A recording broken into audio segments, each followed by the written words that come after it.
नमस्कार, रेशूज किचनमध्ये आपल्या सर्वांचे खूप खूप मनापासून स्वागत। आज आपण अंडी अप्पे पात्रामध्ये टाकून अशी एक मस्त रेसिपी बनवणार आहोत की घरातील सर्वजण अगदी बोटे चाकत खातील। चला तर मग रेसिपीला सुरुवात करूया। सर्वात आधी गॅसवर एक कढई ठेवायची, यामध्ये एक मोठा चमचा तेल घालायचं। तेल गरम झाल्यानंतर 2 दालचिनी, 2 चमचे धने, अर्धा चमचा जिरे, 4 ते 5 लसूण पाकळ्या व अर्धा इंच आल्याचे तुकडे घालायचे। आता हे सर्व या तेलामध्ये चांगले भाजून घ्यायचे। म्हणजे सुरुवातीला जे खडे मसाले आहेत म्हणजेच कोरडे मसाले आपण आधी भाजून घेतोय। आता यानंतर एक मीडियम साईजचा उभा कापलेला कांदा यामध्ये घालायचा आणि तो सुद्धा चांगला या तेलामध्ये परतून घ्यायचा। तर इथे गॅसची फ्लेम आपल्याला मीडियम ठेवून हे सर्व साहित्य भाजून घ्यायचे आहेत। तर कांदा आता चांगला भाजलेला आहे। यानंतर एक मीडियम साईजचा टोमॅटो सुद्धा घालायचा। तर टोमॅटो सुद्धा चांगला मऊ होईपर्यंत यामध्ये परतून घ्यायचा। आता सर्व साहित्य आपण इथे चांगले भाजून घेतलेली आहेत। आता गॅस बंद करायचा व हे सर्व थंड होईपर्यंत असंच बाजूला ठेवून द्यायचं।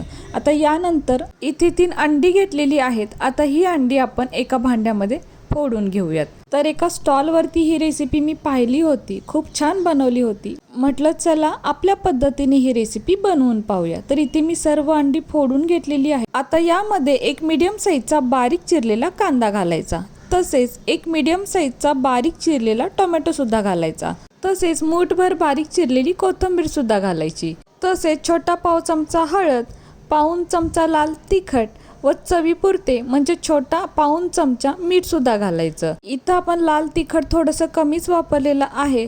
लाल तिखटाऐवजी मिरच्या सुद्धा वापरू शकतो किंवा लाल तिखट नाही घातलं तरीही चालेल। तर आता हे सर्व एकत्र चांगलं मिक्स करून घ्यायचं व अंडी चांगली फेटून घ्यायची। तर इथे मी काटे चमच्याचा वापर केलेला आहे, आपण हवं तर विस्कचा सुद्धा वापर करू शकतो। पण हे चांगलं फेटून घ्यायचं। जितकं आपण हे चांगलं फेटू ना तितकं हे छान फ्लफी असं बनतं। तर इथे मी चांगलं जवळपास 5 ते 7 मिनिटं फेटून घेतलेलं आहे। आता यानंतर गॅसवर एक अप्पे पात्र ठेवायचं व यामध्ये आता थोडंसं तेल घालायचं। तर अगदी कमी तेलाचा वापर करायचा। या पूर्ण साच्यांमध्ये फक्त एक पळी म्हणजेच एक मोठा चमचा तेल वापरलेला आहे। आता यानंतर लगेचच जे आपण फेटून ठेवलेलं अंड्याचं मिश्रण होतं ते या साच्यांमध्ये ओतायचं। तर सुरुवात करताना कढईच्या साच्यांपासून करायचं, कारण आपल्याला माहिती आहे की कढईच्या साच्यांमध्ये ओतलेलं जरा वेळ लागतो तयार व्हायला आणि मधल्या साच्यांमध्ये ओतलेलं पटकन तयार होतं, म्हणून सुरुवात कढईच्या साच्यांपासून करायची। तसंच हे मिश्रण यामध्ये ओतताना अगदी भरून नाही ओतायचं, कारण हे फुलतं, त्याच्यामुळं थोडंसं कमीच भरायचं। तर आता ते बघू शकताय अगदी बरोबर मिश्रण झालेलं आहे। आता यावरती लगेचच झाकण ठेवायचं आहे आणि फक्त 2 ते 3 मिनिटच असं आपल्याला ठेवायचं आहे। आता 2 ते 3 मिनिटानंतर झाकण काढून पाहूया। तर हे पहा, वाव, काय मस्त इथं अप्पे तयार झालेले आहेत। आता हे आपण पलटून घेऊयात आणि बघू शकताय काय मस्त असे टम्म फुगलेले आहेत। तर सुरुवातीला जसं सांगितलं होतं की मधल्या साच्यातले अप्पे पटकन तयार होतात, तर सुरुवातीला मधल्या साच्यातले अप्पे आपल्याला पलटून घ्यायचे आहे। तर बघू शकताय अगदी व्यवस्थित छान असं तयार झालेलं आहे। आता यानंतर कढईच्या साच्यातले सुद्धा अप्पे पलटून घ्यायचे आहेत।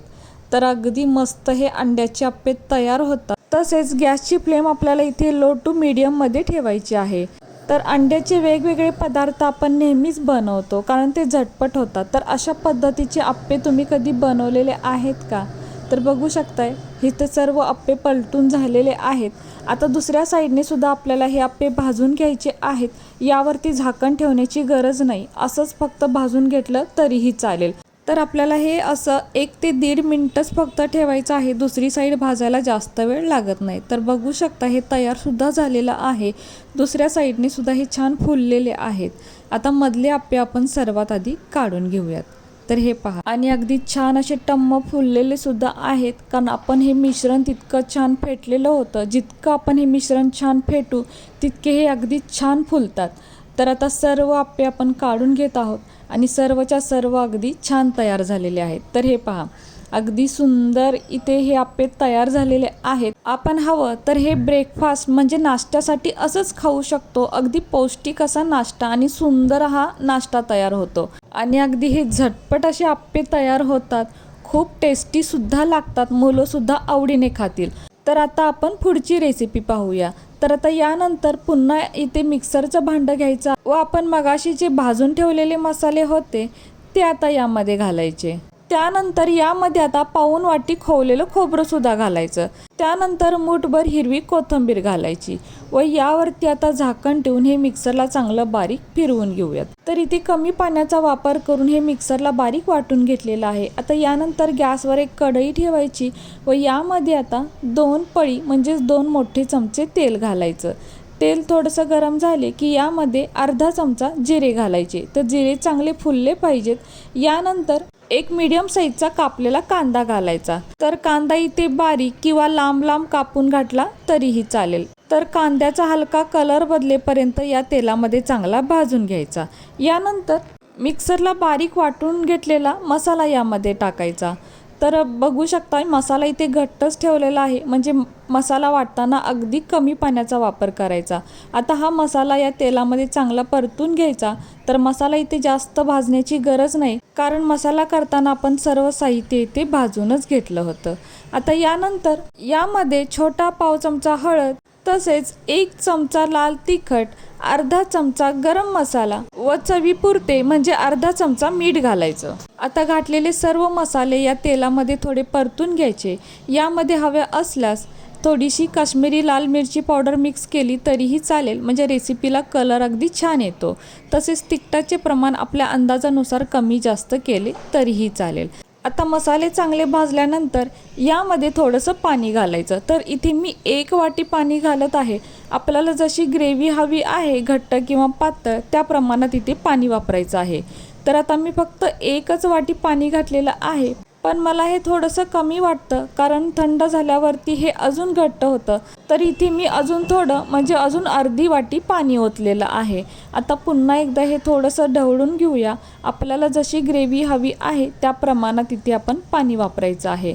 आता यानंतर यावरती झाकण ठेवून पाण्याला एक चांगली उकळी काढायची आहे। तर आता हे पहा, इथे पाण्याला उकळी आलेली आहे। आता यानंतर गॅस बारीक करायचा व जे आपण अंड्याचे अप्पे तयार केलेले होते ते सर्व अप्पे आता या पाण्यामध्ये सोडायचे।